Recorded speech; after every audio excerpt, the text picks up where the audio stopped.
방금 소개받은 주식회사세스트 양은주 수석연구원입니다.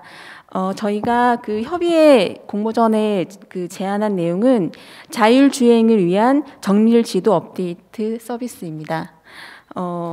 우선 제 발표 순서는 저희가 제안한 그 내용을 어떤 내용으로 저희가 제안을 했는지, 무엇을 하려고 제안했는지에 대한 소개를 먼저 드리고, 마지막에는 기술 개발 결과물에 대한 성과물을 동영상 위주로 보여드리도록 하겠습니다.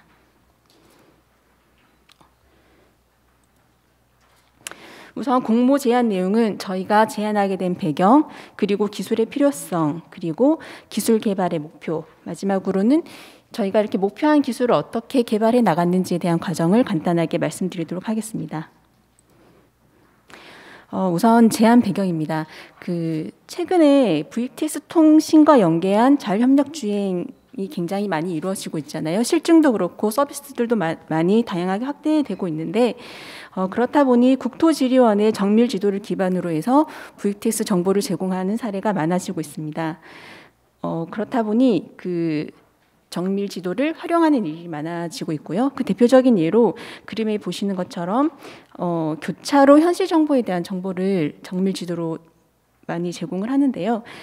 특히 저희 회사 같은 경우에는 VTS 통신을 전문으로 하고 있다 보니 우측에 보이는 교차로처럼 CITS 같은 경우에 한 위치에서 여러 개 동시에 여러 교차로에 대한 정보를 동시에 받게 됩니다. 그러면 물론 자율주행차에서도 이 정보를 필터링하고 가공을 해서 처리할 수가 있지만 저희는 자율주행차 업체와 협력을 할 때 자율주행 제어에만 집중할 수 있도록 VTS에 대한 정보는 저희가 필터링을 하고 자율주행차가 주행하는 차선에 맞는 정보만을 제공하고 있습니다. 그중에 대표적인 사례가 바로 저렇게 교차로 정보가 되는데요.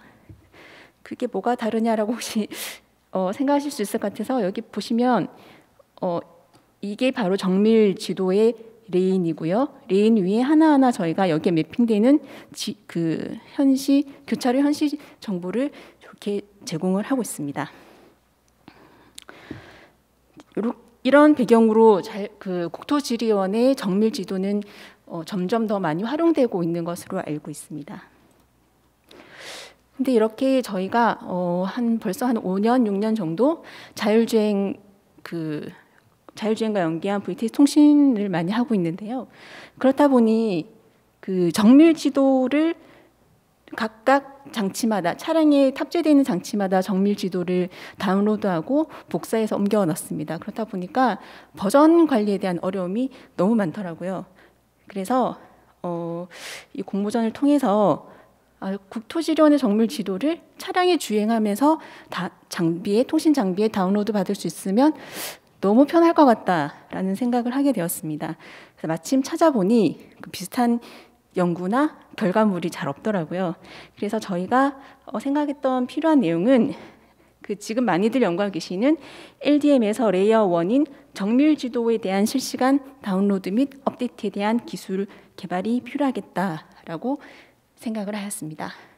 그리고 그중에 여기 우측 하단에 보시면 여기 지금 국토지리원에서 배포하고 있는, 잘 안 보이네요. 정밀지도 레이어의 리스트입니다. 이 중에 자율협력주행 서비스에 가장 많이 활용되고 있는 레이어인 A1에 해당하는 노드, 그 다음에 차선 중심선을 나타내는 링크에 대한 레이어, 그리고 차선 중심선 말고 차선, 그 다음에 노면에 존재하는 모든 서피스 마크를 나타내고 있는 B2 레이어에 대해서만 저희가 한번 다운로드를 해보자라고 생각을 하게 되었습니다. 이게 기술 개발 목표입니다. 서두에도 계속 필요성에서 말씀을 드렸지만 차선 기반 정보의 제공이 필요한 자율주행 서비스를 위해서 실시간 차량 위치를 기반으로 정밀 지도를 다운로드하고 업데이트하는 기술을 개발하고자 하였습니다. 더불어서 그러면 지도만 다운로드를 하면 어디 활용될 수 있어? 라고 생각하실 수 있을 것 같아서 정밀 지도 업데이트 다운로드 기술과 함께 그 서비스가 융합된 실증을 수행해 보았습니다. 우선 저희가 기술 개발을 하기에 앞서 정밀 지도에 대한 그 상세한 분석이 좀 필요했습니다. 그 실증 구간이 됐던 세종시의 그 국토지리원 정밀 지도는 좌측 그림과 같고요. 저희가 다운로드 대상으로 삼고 있는 노드, 링크, 그리고 서비스 라인 마크에 대해서 그 파일의 용량, 데이터 용량을 분석을 했더니 11메가 정도 되더라고요. 그래서 요 파일을 한번 다운로드 해보자. 그런데 단순히 레이어가 그렇게 세 가지가 존재하는 것이 아니라 저희가 요 가업을 위해서 그 쉐입이라는 표준을 같이 분석을 했는데, 쉐입에는 중요한 같이 항상 따라다니는 세 가지의 파일이 있습니다. 그 지형 정보를 나타내는 쉐입 파일, 그 다음에 인덱스 파일, 그게 바로 SHX라는 파일이고요. 그 다음에 각 지오메트리에 대한 피처를 나타내는 DBF, 이렇게 세 가지 파일을 같이 실시간으로 다운로드 해야겠다라고 목표를 잡게 되었습니다. 자, 그러면 우리가 저희는 통신업체니까 다운로드 하려고 하는 데이터가 어떤 포맷이고 어떻게 구성되어 있는지를 쉐입 표준을 분석을 하고 실제 그 정밀 지도를 상세하게 한번 분석을 해보았습니다. 저희가 그냥 정밀 지도를 가져다가 링크나 레인이나 노드만 활용할 때랑은 정말 또 다른 접근이 되더라고요. 그래서 살펴봤더니 링크 또는 그 라인에 해당하는 선 하나에 저렇게 무수하게 많은 오프셋 포인트들이 존재하고 있었습니다. 그리고 그 포인트 간의 간격은 뭐 30cm, 10cm 이런 식으로 센티미터 단위였고요. 이거 잘 안 보시겠지만 우측 상단에는 요 한 선에 해당하는 오프셋 포인트들에 대한 좌표값입니다. 저 선 하나가 교차로 유도선처럼 보이는데요. 저 선 하나가 62개의 오프셋 포인트를 가지고 있습니다. 그리고 데이터 타입을 분석을 해보면 아무래도 정밀 지도는 그 전송을 위한, 통신을 위한 데이터가 아니다 보니까 그런 최적화가 되어 있지는 않습니다. 그래서 모든 데이터 타입은 더블 타입으로 되어 있고, 오프셋은 모든 점들이 절대 좌표로 나타내고 있습니다. 물론 뭐 11메가면 얼마 안 되니까 전송할 수 있는 거 아니야? 라고 하지만 아무리 통신 속도가 빠르더라도 무선으로 전송하기 위한 데이터는 가장 최적화되어 있어야지 그 데이터 송수신의 신뢰성을 확보할 수가 있습니다. 그래서 저희가 CITS 통신에 대한 경험도 많고, 특히나 맵 메시지를 구성하고 있는 그 노드 오프셋 포인트 프레임을 활용을 하면 데이터를 대거 줄일 수 있을 것 같다라고 해서 저희는 국토지리원 정밀 지도를 SAJ735의 노드 오프셋 포인트 XY 데이터 프레임을 응용하게 되었습니다. 이 735도 너무나 정의가 잘 되어 있어서 센티미터 단위의 오프셋을 다 표현을 할 수가 있고요. 그런데 다만 아쉬운 점은 J735는 2D 평면에 대한 정보만 정의를 하고 있습니다. 그래서 그 정밀 지도에 있는 고도를 나타낼 수가 없어서 부득이하게 저희가 추가적인 별도의 데이터 프레임을 정의를 하고 이것을 적용을 하였습니다. 좌측 하단에 있는 그림을 보시면 그 오프셋에 대한 간단한 설명인데요. 그 정밀 지도가 점 하나하나가 절대 좌표라고 하면 SA는 저렇게 커다란 분홍색 동그라미 절대 좌표가 하나 있고, 그 다음 오프셋들은 절대 좌표와 오프셋 간의 그 상대 거리로 XY를 나타내게 되어 있습니다. 고도도 마찬가지겠죠. 그래서 이렇게 저희가 활용을 해서 데이터를 많이 줄여보자라고 접근을 하게 되었습니다. 그렇게 접근을 했더니 아까 11메가 정도 됐던 것들이 지금 저희가 최적화해서 저희 DB에 채운 이 지도 정보는 약 3.8메가 정도로 좀 많이 줄어들었죠. 이렇게 통신에 좀 최적화된 정보로 변환을 하게 되었습니다. 그 방금까지 설명한 부분이 저희가 굉장히 자신 있고 잘하는 그 통신 분야였고요. 이제 그 다음 저희가 고민했던 부분이 뭐냐면, 그러면 이 지도를 다운로드하는 최소 단위를 어떻게 나눌까, 어떻게 잘라서 지도를 보낼까에 대한 고민을 굉장히 오래 했고 굉장히 어렵게 했습니다. 그래서 저희가 저희 실무자들과 계속 논의를 한 결과 저희끼리 정의하기를 정밀 지도를 다운로드하고 업데이트하기 위한 최소 단위를 레인 블럭이라고 정의하였습니다. 그림에 보시는 것처럼 그냥 상징적인 그림이긴 하지만 차량을 차량 위치를 기반으로 레인 블럭 단위로 정밀 지도를 다운로드하게 되어 있고요. 현재 내가 위치한 차량에서 연결된 커넥티드된 레인 블럭을 주행을 하면서 계속 실시간으로 다운받을 수 있도록 설계를 하였습니다. 제가 레인 블럭에 대해서 사실 저희가 설계에 정말 고민을 많이 해서 그 설계 과정을 다 담고 싶었지만 시간 관계상 이렇게밖에 나타내지 못했는데, 처음엔 저희는 정청만 하면 된다고 생각해서 통신으로만 생각을 하고 자신 있게 공모전에 냈는데, 진행을 하다 보니까 저희는 지도 정보를 다룬다고 생각하지 않았는데 지도 정보를 직접 다루게 되면서 많은 어려움이 있었습니다. 왜냐하면 저희가 지도 데이터에 대한 전문가는 아니었거든요. 그러다가 저희가 이제 거의 개발이 마무리될 무렵에 우연찮게 저희랑 비슷한 연구한 사례가 없을까라고 조사를 하다가 가장 비슷한 ISO 20524-2의 그 정밀지도 명세 표준을 보게 되었습니다. 그때 저희 정말 모든 실무자들 다 깜짝 놀랐습니다. 여기서 지금 정의하고 있는 그 벨트라고 하는 개념이 저희가 지금 만들어져 있는 정밀 지도를 다시 그 레인 블럭이라는 것으로 재구성을 했는데 그 접근 개념이 굉장히 비슷하더라고요. 완전히 동일한 건 아니었고요. 저희 연구원들이 굉장히 좀 당황스러웠던 게, 저희가 만약에 지도를 다룬다라고 생각했으면 지도와 관련된 데이터를 먼저 뒤져보고 참조했으면 좋은 아이디어를 많이 알아서 설계에 도움이 됐을 텐데 거의 끝났을 때 알게 됐습니다. 근데 그래도 다행인 것은 개념적으로 많이 비슷하다는 생각에 그래도 저희가 접근한 방식이 틀리진 않았구나, 이렇게 좀 안도하기도 했고 안타깝기도 했습니다. 그래서 보시면 가장 큰 차이는 아무래도 그 ISO 표준에서 말하고 있는 것은 지도를 만들 때부터 그 벨트라는 개념의 블럭을 가지고 이제 지도를 만들어 가는 거고, 저희는 반대로 만들어져 있는 정밀 지도를 가지고 다시 그 벨트와 유사한 개념의 레인 블럭을 생성했다는 것이 가장 크고요.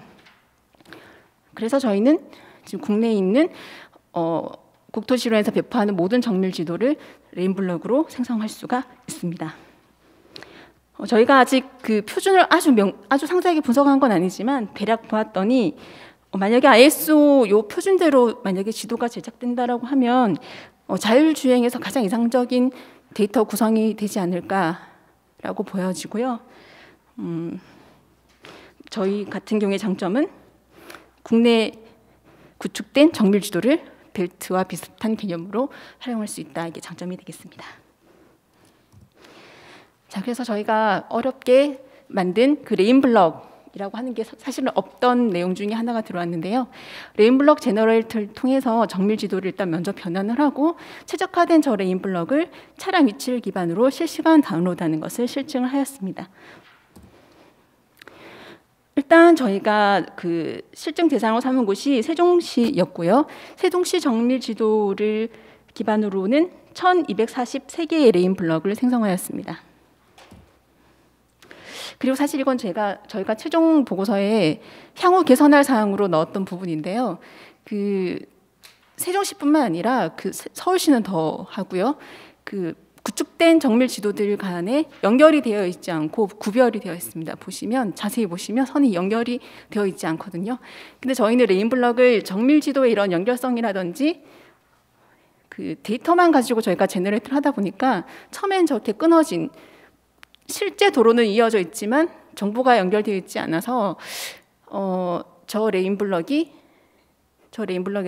커넥션 레인 블럭을 기존 그 BRT 순환 노선을 커넥션된 레인 블럭으로 인지하지 못했습니다. 그거를 향후 개선 사항으로 했는데 그 향후 개선 너무 빨리 개선해 버려가지고 저기 얼마 전에 저희가 다시 알고리즘을 좀 보완을 해서 분리되어 있는, 구분되어 있는 그 정밀 지도에 대해서도 커넥션 레인 블럭을 생성할 수 있도록 개발이 되었습니다. 자, 그러면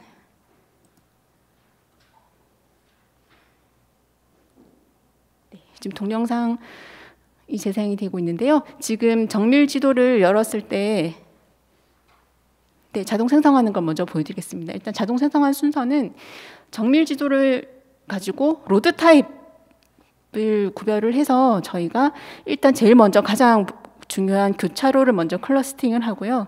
교차로에 대한 클러스터링이 끝나면 지금 작은 동그라미로 클러스팅 번호가 매겨지는데 이게 끝나면 이제 그 다음은 로드 타입으로 레인 블럭을 생성하게 됩니다. 지금 레인 블럭을 생성하고 있고요. 4배속인데도 좀 많이 느리네요. 네. 그래서 레인 블럭이 생성되면 약간 저렇게 블럭 간의 네모 박스가 그렇게 만들어지게 됩니다. 그리고 생성된 레인 블럭을 저렇게 DB에 저장을 하게 되면 저장과 동시에 아까 저희가 말했던 데이터 최적화가 이루어지면서 같이 저장이 되게 됩니다. 네, 이렇게 저장이 끝나고 나면 레인 블럭 리스트를 볼 수가 있고요. 특정 레인 블럭을 클릭을 하면 그 레인 블럭에 대한 상세 정보나 보이시죠? 상세 정보나 또는 이미 만들어져 있는 자동 생성화 레인 블럭을 수정, 삭제할 수 있도록 편집 기능도 같이 만들어져 있습니다. 어떻게 편집하는지는 한번 더 이거는 이제 편집 기능에 대해서만 말씀을 드리는 건데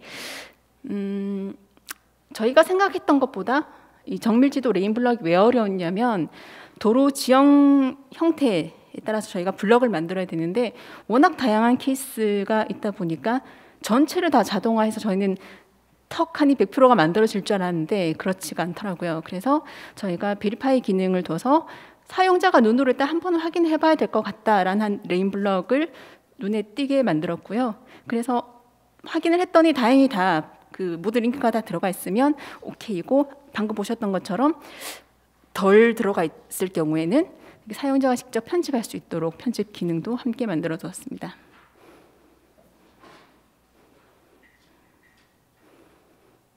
네, 이렇게 해서 저희가 레인 블럭을 다 만들고 나면 자, 이제는 이 정밀 지도를 한번 다운로드하는 동영상을 보시겠습니다. 이렇게 지금 저희 DB에 들어가 있고 실제로 왼쪽에 보이시는 것이 맵 뷰고 오른쪽에서 보이는 것이 그 비클 뷰인데요. 차량이 주행을 하면 내가 지금 정밀 지도가 없는 구간은 노랗게 지금 블링크 되면서 다운로드 되는 게 보이실 겁니다. 저기 옆에 막 반짝거리는 삼각형들은 현재 내가 위치하고 있는 레인 블럭과 업데이트되고 있는 레인 블럭을 구별해서 지금 보여주고 있고요. 여기 지금 4배속으로 한 거라서 지금 저희가 이 지도에 아직 그 3D 지도 다루는 게 저희가 조금 미숙해서 지도 위에 저기 신호등 올려야 되는데 이렇게 좀 위로 올린 점 양해 부탁드립니다. 저건 조만간 해결될 것 같고요. 네, 그래서 차량이 이제 주행하는 그 위치 또는 방향에 맞춰서 내가 그 전방에 필요한 그 자율주행을 위한 정밀 지도를 실시간으로 다운받도록 되어 있습니다. 자, 그러면 이건 다운로드에 대한 거였고요. 그러면 업데이트는 어떻게 일어나는지 한번 보여드리겠습니다. 역시 차량이 주행할 때 보면 이제는 이미 다운로드 받았기 때문에 더 이상 반짝거리는 게 없죠. 근데 조금만 더 주행을 하다 보면 저 도로가 원래는 회전 교차로인데 회전 교차로로 업데이트된 상황을 보여드리겠습니다. 네, 기존에는 저렇게 그냥 일반 교차로 그 횡단보도 정보로만 되어 있는데 네, 교차로가 이제 지도가 저렇게 회전 교차로로 바뀌었을 때 저렇게 되는 거고요. 아까 약간 차량 움직임이 좀 어색하셨을 거예요. 실제 저기 도로가 회전 교차로 도로로 되어 있거든요. 그래서 이렇게 맞춰서 주행하는 것을 보실 수가 있습니다. 이제 마지막으로 저희 이제 향후 개선 사항입니다. 좀 전에 저희가 베리파이 기능을 저희가 만들었다고 말씀드렸는데 저희가 물론 이게 좀 최적화한 기간이 굉장히 짧긴 했지만 레인 블럭을 저희가 세종시 기준으로 자동 생성했더니 자동 생성이 완전하게 되는 비율이 80%고 그중에 30%는 베리파이 검증 작업을 거치라라는 아이콘이 뜨더라고요. 그래서 이걸 좀 더 개선할 수 있게 저희가 그 검증 알고리즘을 조금 더 적용할 예정이고요. 두 번째는 저희가 사실 지도 데이터를 다루지 않아서 지도에 대한 표준은 저희랑 별개라고 생각을 하고 거의 잘 보진 않았었는데 이번에 좀 해보니까 통신을 위한 데이터로 저희가 가공을 하거나 변환하는 건 가능할 것 같더라고요. 그래서 좌표계 기반의 정보를 벡터 형식으로 좀 변환을 해서 정밀 지도에 대한 정보를 좀 더 간소화하는 방안에 대한 연구를 좀 더 진행해 볼 예정이고요. 그리고 ISO 20524-2에 대한 표준을 몰랐으면 됐을 텐데 알아버려서 이것에 대한 것도 조금 저희가 검토를 하고 변화하는 방안을 같이 진행하고자 합니다. 그리고 저희가 평가를 하거나 또는 주변에 이런 걸 저희가 준비하고 있다고 말씀드렸을 때 많은 분들이 내비게이션처럼 미리 자율주행차가 운행할 수 있는 경로를 입력하고 그에 따라 움직일 수 있도록 시나리오를 만들면 좋을 것 같다라고 하셔서 그것도 추가할 예정입니다. 그리고 마지막으로 저희도 요 기술을 가지고 레인블럭 제너레이터와 레인블럭 다운로드 기술을 가지고 특허를 지금 진행을 하고 있고요. 등록까지 목표로 지금 진행을 하고 있습니다. 그래서 이와 관련해서 기술 이전이나 기술 제휴를 통한 사업화를 추진을 하려고 하고 있고요. 차량 디바이스뿐만 아니라 다른 곳에서도 서비스를 할 수 있도록 서비스의 다양화 및 신규 비즈니스 모델을 진행을 하고 있습니다. 제 발표는 여기까지입니다. 감사합니다.